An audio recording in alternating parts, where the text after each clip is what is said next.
तो आज हम बात करेंगे बच्चों आयोनिक और इलेक्ट्रोवैलेंट बॉन्ड की। किसकी? आयोनिक और इलेक्ट्रोवैलेंट बॉन्ड की बात करेंगे बच्चों। हमने बेसिक आइडिया शुरू में ले लिया था कि आयोनिक बॉन्ड क्या होते हैं, कोवेलेंट बॉन्ड क्या होते हैं, बट आज हम डिटेल में पढ़ने जा रहे हैं। और इससे पहले हमने क्या पढ़ा था? इससे पहले हमने पढ़ा था बच्चों लिमिटेशंस पढ़ी थी ऑक्टेट रूल की, फॉर्मल चार्ज पढ़ा था, कॉसल लेविस स्ट्रक्चर थी, वो सब हम कवर कर चुके हैं। आज हम स्टार्ट कर रहे हैं आयोनिक और इलेक्ट्रोवैलेंट बॉन्ड। तो क्या होता है ionic bond? The chemical bond formed between two or more atom as a result of complete transfer of one or more electron from the one atom to another is called ionic bond or electrovalent bond. क्या मतलब हुआ इसका ये मतलब हुआ बच्चों, कोई भी मेरे दो एटम जिसके अंदर इलेक्ट्रॉन्स का कंप्लीट ट्रांसफर हो रहा हो एक एटम से दूसरे एटम की तरफ, तो उसे हम बोलते हैं बच्चों, जब कोई बॉन्ड बनेगा तो हम बोलेंगे आयोनिक बॉन्ड या फिर इलेक्ट्रोवैलेंट बॉन्ड। बात क्लियर है? इलेक्ट्रोवैलेंट बॉन्ड या आयोनिक बॉन्ड क्या होता है? अब मैं बात करता हूं, एक होता है इलेक्ट्रोपॉजिटिव एटम। इलेक्ट्रोपॉजिटिव एटम कौन सा होता है बच्चों? वो होता है जो इलेक्ट्रॉन्स को लूज करता है। क्या होता है? जो इलेक्ट्रॉन्स को लूज करते हैं। और अगर आपको बात बताऊं बच्चों मैं, तो इलेक्ट्रॉन्स लूज करने की टेंडेंसी किसकी होती है? मेटल्स की बच्चों, बिल्कुल। मेटल्स हमारे जो होते हैं वो इलेक्ट्रॉन लूज करने की टेंडेंसी रखते हैं।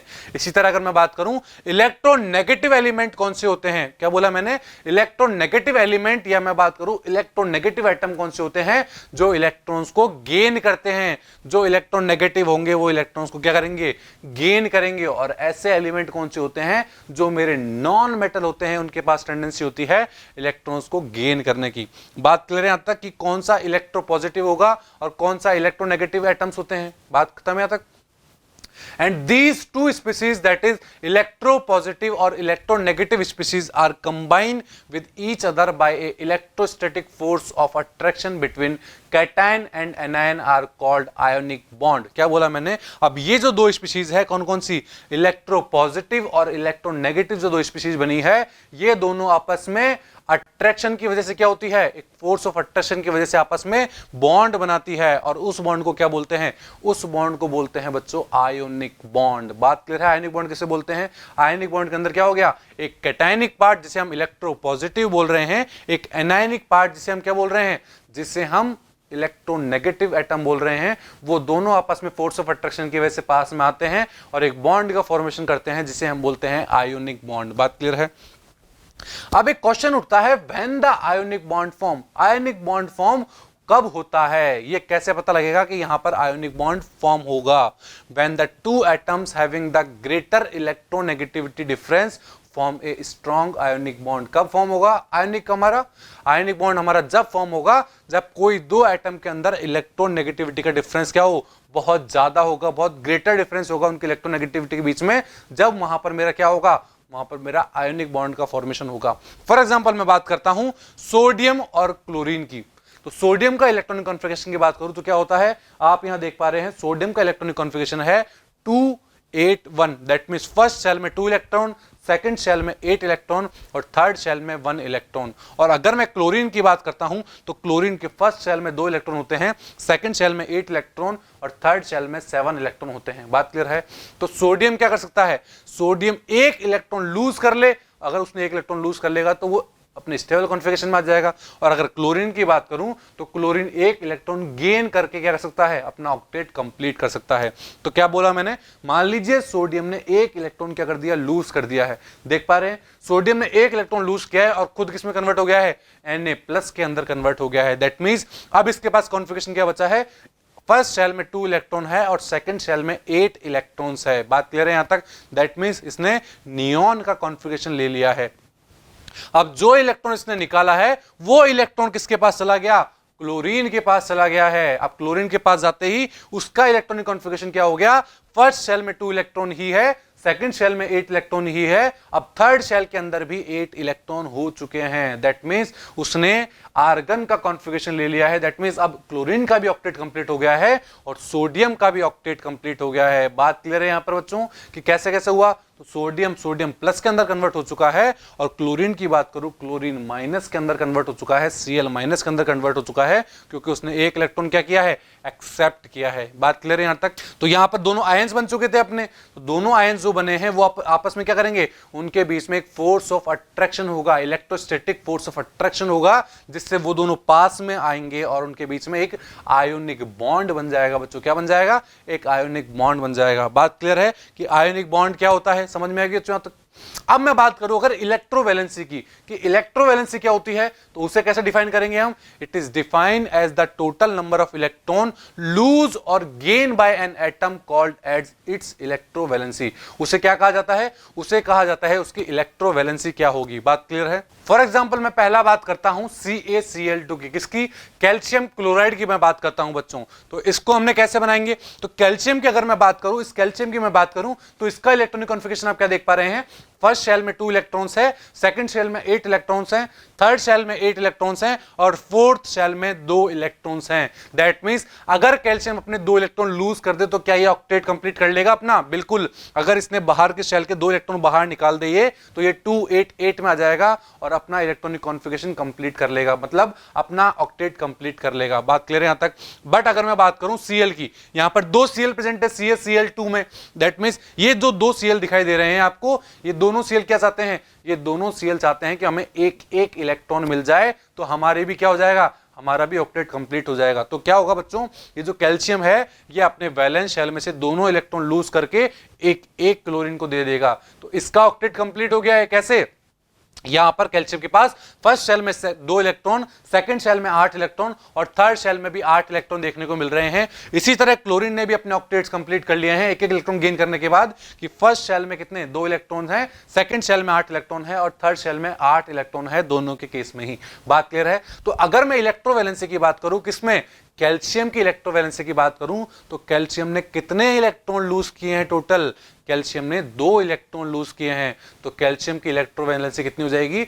2 हो जाएगी बच्चों। बात क्लियर है? और अगर मैं बात करूं इलेक्ट्रोवैलेंसी ऑफ क्लोरीन की, तो एक क्लोरीन ने कितने इलेक्ट्रॉन एक्सेप्ट किया है? एक ही इलेक्ट्रॉन एक्सेप्ट किया है, तो क्लोरीन की इलेक्ट्रोवैलेंसी हो जाएगी 1 हो जाएगी बच्चों। बात समझ में? इलेक्ट्रोवैलेंसी कैसे निकाला? हमने बोला था इलेक्ट्रोवैलेंसी क्या होती है? नंबर ऑफ इलेक्ट्रॉन लूजिंग और नंबर ऑफ इलेक्ट्रॉन गेनिंग। अगर कोई लूज कर रहा है तो कितने इलेक्ट्रॉन लूज किए हैं, वो उसकी इलेक्ट्रोवैलेंसी है, और अगर कोई गेन कर रहा है तो कितने इलेक्ट्रॉन गेन किए हैं, वो उसकी इलेक्ट्रोवैलेंसी होगी। बात क्लियर है? पहला एग्जांपल समझ में आया? मैं एक और एग्जांपल लेता हूं बच्चों, जैसे मैंने लिया CaO ले लिया, कैल्शियम ऑक्साइड। इसके अंदर सबसे पहले मैं कैल्शियम को दिखाता हूं, ये कैल्शियम है हमारा। कैल्शियम के अंदर कितने होते हैं वैलेंस शेल में इलेक्ट्रॉन? अभी हमने पढ़ा 2 इलेक्ट्रॉन होते हैं वैलेंस शेल में, कॉन्फ़िगरेशन हो जाएगा 2 8 8 2। बात क्लियर है? इस तरह मैं ऑक्सीजन की बात करूं तो ऑक्सीजन के अंदर कितने शेल होती है? 2 शेल होती है, फर्स्ट में 2 इलेक्ट्रॉन और सेकंड में 6 इलेक्ट्रॉन होते हैं। बात क्लियर है? तो ऑक्सीजन के ऑक्टेट कंप्लीट करने के लिए उसको 2 इलेक्ट्रॉन की जरूरत है। कितने इलेक्ट्रॉन की? 2 इलेक्ट्रॉन की। और कैल्शियम को ऑक्टेट कंप्लीट करने के लिए 2 इलेक्ट्रॉन लूज करने की जरूरत है। दैट मींस अगर कैल्शियम मेरा 2 इलेक्ट्रॉन लूज कर देता है और वो 2 इलेक्ट्रॉन ऑक्सीजन ले लेता है, तो क्या हो जाएगा? तो उस दोनों का ऑक्टेट कंप्लीट हो जाएगा। दैट मींस कैल्शियम की इलेक्ट्रोवैलेंसी कितनी हो जाएगी? कैल्शियम की इलेक्ट्रोवैलेंसी मेरी 2 हो जाएगी। और ऑक्सीजन की बात करूं तो ऑक्सीजन की भी इलेक्ट्रोवैलेंसी यहां पर 2 हो जाएगी बच्चों। बात क्लियर है? 2 क्यों हुई? क्योंकि एक ऑक्सीजन ने 2 इलेक्ट्रॉन क्या किए हैं? 2 इलेक्ट्रॉन एक्सेप्ट किए हैं। बात क्लियर है बच्चों? समझ में आया कैसे निकाला हमने इलेक्ट्रोवैलेंसी?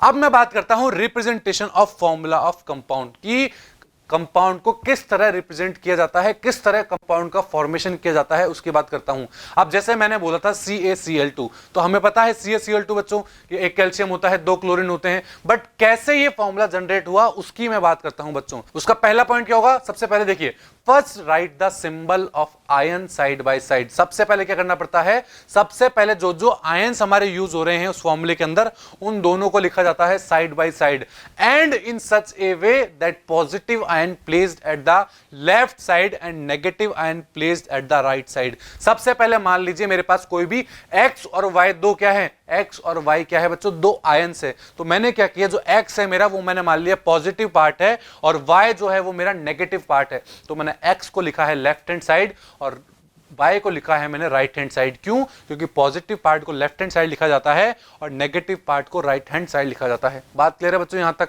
अब सेकंड इसके अंदर क्या करेंगे, right the covalency of ion at the top of ion. अब ये जो दो आयन है मेरे x और y, इनकी कोवैलेंसी कितनी है उनको इनके टॉप पे लिख दिया जाता है बच्चों। कहां लिख दिया जाता है? इनके टॉप पे लिख दिया जाता है। मान लीजिए x की वैलेंसी है p और y की वैलेंसी है q, तो इसके x के ऊपर मैंने p लिख दिया है और y के ऊपर मैंने क्या लिखा है, y के ऊपर q लिख दिया है। बात क्लियर है यहां तक? अब यहां पर अप्लाई कर दीजिए बच्चों criss cross rule. Criss cross rule क्या हो जाएगा, जो हमारा p था वो y के साथ आ जाएगा और जो q था वो x के साथ चला जाएगा। क्रिस क्रॉस रूल अप्लाई कर देंगे हम यहां पर। बात क्लियर है? तो मेरा फॉर्मूला क्या बना, मेरा फॉर्मूला बन चुका है बच्चों x q y p। ये मेरा एक फॉर्मूला बन चुका है। अब इसे हम एक एग्जांपल से समझते हैं बच्चों, जिससे हमें पूरा अच्छे से क्लियर हो जाए कि किस तरह मैंने इसको अप्लाई किया। तो सबसे पहले मैं बात करता हूं, मान लीजिए मैंने एक कैल्शियम लिया है और क्लोरीन ले लिया है। क्या लिया है मैंने? एक कैल्शियम लिया है और यहां पर दो क्लोरीन ले लिए हैं मैंने। बात क्लियर है यहां तक? देखिए अब क्या होगा, कैल्शियम की कोवैलेंसी कितनी होती है, कैल्शियम की कोवैलेंसी कितनी होती है बताइए? कैल्शियम की कोवैलेंसी होती है 2, तो मैंने कैल्शियम के ऊपर 2 लिख दिया है। और क्लोरीन की कोवैलेंसी कितनी होती है, हमने अभी निकाला था, क्लोरीन की कोवैलेंसी होती है 1, तो मैंने क्लोरीन के ऊपर 1 लिख दिया। अब मैं यहां पर जब क्रिस क्रॉस रूल लगाऊंगा तो आप देखोगे कि Cl के आगे तो 2 लगा हुआ आ जाएगा और कैल्शियम के आगे 1 लगा हुआ आ जाएगा। तो 1 को अक्सर शो नहीं किया जाता है, तो इसको कंबाइन करके फॉर्मूला क्या बनेगा, CaCl2। बात क्लियर है किस तरह CaCl2 बना है? तो इसी तरह हम किसी भी कंपाउंड का फॉर्मूला लिख सकते हैं कि वो किस स्टेट में आएगा, उसके आगे Cl3 लगेगा, Cl4 लगेगा, Cl5 लगेगा, तो हम उसके हिसाब से दिखा सकते हैं उसकी कोवैलेंसी के हिसाब से। बात क्लियर है? तो समझ में आया किस तरह किसी को रिप्रेजेंट किया जाता है। अब मैं बात करता हूं बच्चों condition for forming ionic bond. Ionic bond form करने की कंडीशन क्या होती है उसके बारे में बात करते हैं। So here we understand that how a ionic bond is formed and what are the conditions for it. हम यहां क्या पढ़ेंगे, हम यहां पढ़ेंगे बच्चों कि आयोनिक बॉन्ड कैसे फॉर्म होते हैं और उनके लिए क्या कंडीशंस की जरूरत होती है। And we understand it by a formation of ionic NaCl molecule, और उसको एक NaCl मॉलिक्यूल जो होगा उसके फॉर्मेशन से पढ़ेंगे कि किस तरह NaCl का फॉर्मेशन होता है। और अगर हमने ये पढ़ लिया कि NaCl का फॉर्मेशन कैसा होता है तो हम ये भी देख लेंगे कि आयोनिक बॉन्ड कैसे बनता है, क्योंकि NaCl क्या है, एक आयोनिक मॉलिक्यूल है बच्चों। बात क्लियर है यहां तक? तो सबसे पहले मैं बात करता हूं स्टेप फर्स्ट की। किसकी बात करता हूं? सबसे पहले मैं बात करता हूं स्टेप फर्स्ट की। तो सबसे पहले हो गया हमारा सोडियम। जो सोडियम होगा हमारा वो सॉलिड स्टेट में होगा, तो उसको सबसे पहले गैसियस स्टेट में लाना पड़ेगा। किस में लाना पड़ेगा? गैसियस स्टेट में लाना पड़ेगा। तो सोडियम को सॉलिड से गैस में लाने के लिए क्या करना पड़ता है, उसको सब्लिमेशन एनर्जी दी जाती है। क्या एनर्जी दी जाती है? सब्लिमेशन एनर्जी दी जाती है। अब कुछ बच्चों के मन में सवाल आ रहा होगा, सर सॉलिड से गैस में क्यों लेके आए, सॉलिड से गैस में क्यों लेके आए? पर हमने क्या पढ़ा था बच्चों? हमने पढ़ा था किसी भी को आयन बनाने के लिए क्या करना पड़ता है, उसके अंदर आयोनाइजेशन एनर्जी देनी पड़ती है। बात क्लियर है? आयोनाइजेशन एनर्जी क्या करनी पड़ती है? देनी पड़ती है। और आयोनाइजेशन एनर्जी की डेफिनेशन में हमने क्या पढ़ा था बच्चों? हमने आयोनाइजेशन एनर्जी की डेफिनेशन में पढ़ा था the energy required for remove a electron from isolated gaseous atom. Gaseous atom के अंदर से इलेक्ट्रॉन निकालेंगे जब वो आयन में कन्वर्ट होगा। इसलिए हमने सबसे पहले स्टेप में क्या कर रहे हैं, सॉलिड से हम सोडियम को गैस में कन्वर्ट कर रहे हैं, और सॉलिड से गैस में कन्वर्ट करने के लिए सब्लिमेशन एनर्जी देनी पड़ती है वहां पर सिस्टम को। जैसे ही हम सोडियम सॉलिड को सब्लिमेशन एनर्जी देंगे तो वो हमको सोडियम गैस बना के दे देगा। बात क्लियर है? फर्स्ट स्टेप में क्या हुआ। इसी तरह अगर मैं बात करूं सेकंड स्टेप की, सेकंड स्टेप में क्या होगा, वहां से क्लोरीन का फॉर्मेशन स्टार्ट कर देंगे हम। क्लोरीन कैसे फॉर्म होगी? क्लोरीन जो हमारी गैस के फॉर्म में पाई जाती है उसको हम क्या करेंगे, Cl2 फॉर्म में जो पाई जाती है उसको बॉन्ड तोड़ के एक Cl माइनस के अंदर कन्वर्ट करना है हमको। किस में करना है? हमको एक Cl के अंदर कन्वर्ट करना है। तो वहां पर क्या होंगे, जो Cl2 होगा उसके बॉन्ड को तोड़ना पड़ेगा। उसको बॉन्ड तोड़ने के लिए बॉन्ड डिसोसिएशन एनर्जी देनी पड़ेगी। क्या देनी पड़ेगी? बॉन्ड डिसोसिएशन एनर्जी देनी पड़ेगी। दैट मींस हमने यहां पर Cl2 को Cl में कन्वर्ट कर लिया है, Cl गैस में कन्वर्ट कर लिया है। बात क्लियर है? तो हमने एक तरफ तो बनाया था, क्या बनाया, एक तरफ हमने सोडियम गैस कन्वर्ट कर ली है और एक तरफ हमने Cl माइनस को कन्वर्ट कर लिया है। अब नेक्स्ट स्टेप में क्या होगा, हमें क्या चाहिए, अब हम दोनों के आयन बनाने जा रहे हैं। दैट मींस सोडियम को सोडियम प्लस बनाएंगे और क्लोरीन को क्लोरीन माइनस में कन्वर्ट करने जा रहे हैं। तो देखिए, अगर मेरे पास कोई सोडियम है, उसके अंदर से अगर इलेक्ट्रॉन निकालना है, इलेक्ट्रॉन निकालने को क्या बोलते हैं, आयोनाइजेशन एनर्जी। और आयोनाइजेशन एनर्जी क्या करनी पड़ेगी? देनी पड़ेगी सिस्टम को। दैट मीन्स आयोनाइजेशन एनर्जी क्या होती है? The energy required to remove a electron from an isolated gaseous atom. तो सोडियम जो गैसियस एटम है, इसके अंदर से एक इलेक्ट्रॉन बाहर निकालेंगे, और एक इलेक्ट्रॉन बाहर निकालते ही उसके अंदर Na+ में कन्वर्ट कर देंगे। Na+ गैसियस स्टेट में जो होगा वो फॉर्म हो जाएगा, +1 इलेक्ट्रॉन बाहर निकल चुका है। दैट मीन्स सोडियम से सोडियम+ का फॉर्मेशन कर लिया है आयोनाइजेशन एनर्जी देके। बात क्लियर है? इसी तरह मैं फोर्थ स्टेप की बात करूं तो वो क्लोरीन में होगी। जो हमारा क्लोरीन बना था उसके अंदर वो इलेक्ट्रॉन जो निकला है वो वहां जाकर ऐड हो जाएगा, और ऐड होने के बाद क्या बन जाएगा? वो Cl- के अंदर कन्वर्ट हो जाएगी, और यहां पर क्या होगी? इलेक्ट्रॉन एफिनिटी की जरूरत होगी, मतलब इलेक्ट्रॉन एफिनिटी वहां से रिलीज हुई होगी। क्यों बच्चों? जब किसी के अंदर इलेक्ट्रॉन ऐड कराना पड़ता है तो कुछ अमाउंट में एनर्जी क्या होती है? रिलीज होती है बच्चों। और हमें पता है कि क्लोरीन तो एक इलेक्ट्रोनेगेटिव एटम है, तो वहां पर इलेक्ट्रॉन ऐड कराने पर बहुत ज्यादा अमाउंट में इलेक्ट्रॉन एफिनिटी जो होगी वो क्या होगी? रिलीज होगी। तो हमने क्या देखा? शुरू की जो हमारी 3 स्टेप थी, सब्लिमेशन एनर्जी, सेकंड मैंने बात करी बॉन्ड डिस्ट्रीब्यूशन एनर्जी, और थर्ड मैंने बात करी आयोनाइजेशन एनर्जी। वो देनी पड़ रही थी हमें, किसके लिए? रिएक्शन को आगे बढ़ाने के लिए। बट यहां पर इलेक्ट्रॉन एफिनिटी की मैं बात कर रहा हूं, तो इलेक्ट्रॉन एफिनिटी क्या हो रही है? इलेक्ट्रॉन एफिनिटी रिलीज हो रही है। बात क्लियर है? तो हमने क्या कर लिया है? हमने Na+ बना लिया है, हमने Cl- का फॉर्मेशन कर लिया है बच्चों। बात क्लियर है? अब नेक्स्ट स्टेप में क्या होगा? नेक्स्ट स्टेप में ये Na+ जो बना है और इधर जो Cl- बना है, ये दोनों आपस में क्या होंगे? ये दोनों आपस में मिक्स होंगे, आपस में बॉन्ड बनाएंगे। That means Na+ gaseous plus Cl- gaseous form करेंगे एक NaCl सॉलिड का फॉर्मेशन कर देंगे, मतलब सोडियम क्लोराइड क्रिस्टल्स का फॉर्मेशन कर देंगे, जिसे और वहां से लैटिस एनर्जी बाहर निकल जाएगी। क्या निकल जाएगी? लैटिस एनर्जी बाहर निकल जाएगी बच्चों। और लैटिस एनर्जी क्या होती है? कोई भी दो आयनिक कंपाउंड, कोई भी दो आयनिक एटम को मिक्स किया जाता है, मतलब एक लैटिस बनाई जाती है, तो कुछ अमाउंट में एनर्जी बाहर निकलती है, जिसे बोलते हैं हम लैटिस एनर्जी। बात क्लियर है? तो टोटल एनर्जी क्या हुई है यहां पे बच्चों? ΔH टोटल एनर्जी क्या हुई है?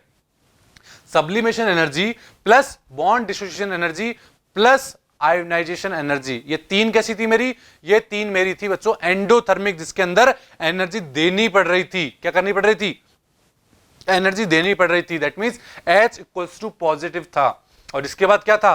Plus electron affinity plus lattice energy. ये सब क्या थी? ये दोनों मेरी, ये दोनों थी मेरी एक्सोथर्मिक रिएक्शंस थी। कैसी? एक्सोथर्मिक रिएक्शन थी, जिसके अंदर से एनर्जी निकल रही थी। तो वहां H इक्वल्स टू हम नेगेटिव लेंगे, ΔH इक्वल्स टू क्या लेंगे? नेगेटिव लेंगे। बात क्लियर है?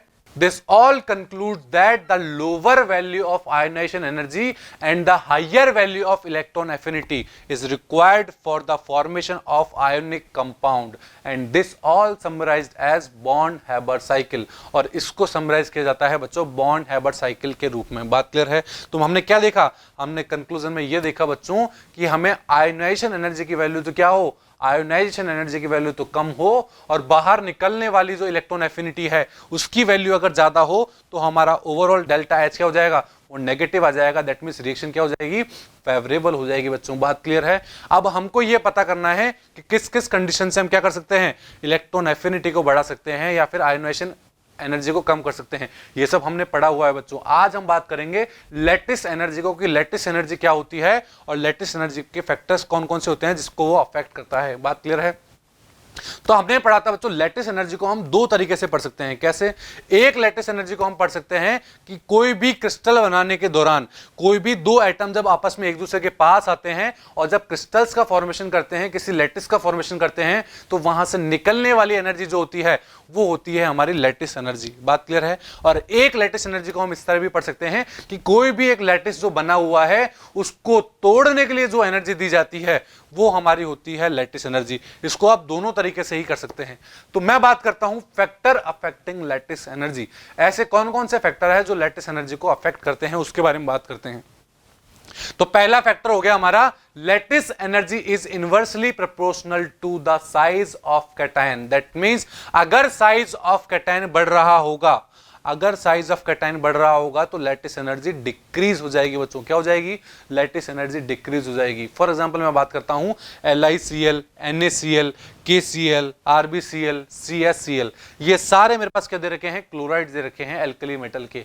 अगर मैं इनके अंदर बात करूं तो साइज ऑफ कैटायन क्या हो रही है? साइज ऑफ कैटायन लिथियम से Rb तक जाने पर इंक्रीज हो रही है। क्या हो रही है? साइज इंक्रीज हो रही है कैटायन की, बट एनायन की साइज तो सेम है, सभी में क्लोरीन प्रेजेंट है, दैट मींस एनायन की साइज सेम है। तो अगर मैं लैटिस एनर्जी की बात करूं तो लैटिस एनर्जी क्या हो जाएगी, डिक्रीज हो जाएगी, क्योंकि हमने अभी पढ़ा है कि लैटिस एनर्जी जो होती है वो इनवर्सली प्रोपोर्शनल होती है साइज ऑफ कैटायन के। बात क्लियर है, पहला फैक्टर समझ में आया। दूसरे फैक्टर की मैं बात करता हूं, lattice energy is directly proportional to magnitude of charge. जो लैटिस एनर्जी होता है वो डायरेक्टली प्रोपोर्शनल होता है किसके, मैग्नीट्यूड ऑफ चार्ज के। दैट मींस किसी भी कैटायन के अंदर जितना ज्यादा चार्ज होगा उसका लैटिस एनर्जी उतना ही ज्यादा होगा। फॉर एग्जांपल मैं बात करता हूं NaCl, MgCl2 और AlCl3 की मैं बात करता हूं, तो अगर NaCl की बात करूं तो उसके अंदर Na प्लस प्रेजेंट है, MgCl2 की बात करूं तो उसके अंदर Mg+2 प्रेजेंट है, और AlCl3 की बात करूं तो वहां पर Al+3 प्रेजेंट है। तो आप क्या देख रहे हो, यहां से यहां जाने पर चार्ज ऑन कैटायन इंक्रीज हो रहा है, कैटायन के ऊपर चार्ज बढ़ रहा है, दैट मींस लैटिस एनर्जी क्या हो जाएगी, लैटिस एनर्जी भी इंक्रीज हो जाएगी बच्चों। बात क्लियर है। तो लैटिस एनर्जी क्या होता है वो पढ़ा हमने, और उसके अंदर कौन कौन से फैक्टर्स को अफेक्ट करते हैं वो पढ़ा। बात क्लियर है। और इससे पहले हमने पढ़ा था कि किस तरह एक आयोनिक बॉन्ड का फॉर्मेशन किया जाता है, जिसको हमने बॉन्ड हैबर साइकिल से समझा है कि किस तरह होता है। वहां हमने क्या देखा था, वहां पे हमने 5 तरह की एनर्जी पढ़ी थी। सब्लिमेशन एनर्जी पढ़ी थी, एक हमने पढ़ी थी बॉन्ड डिसोसिएशन एनर्जी, उसके बाद हमने पढ़ा आयोनाइजेशन एनर्जी, फिर थी एक इलेक्ट्रॉन एफिनिटी, और उसके बाद पढ़ा था हमने एक लैटिस एनर्जी। और लैटिस एनर्जी को भी हमने बहुत अच्छे से डीप में समझ लिया है। अब यही लैटिस एनर्जी जब बच्चों आप S block P block elements पढ़ेंगे वहां पर बहुत ज्यादा यूज में होने वाली है। बात क्लियर है। तो आई होप आप सबको ये कॉन्सेप्ट समझ में आया होगा कि आयोनिक बॉन्ड क्या होते हैं और किस तरह इसको फॉर्म किया जाता है। Thank you.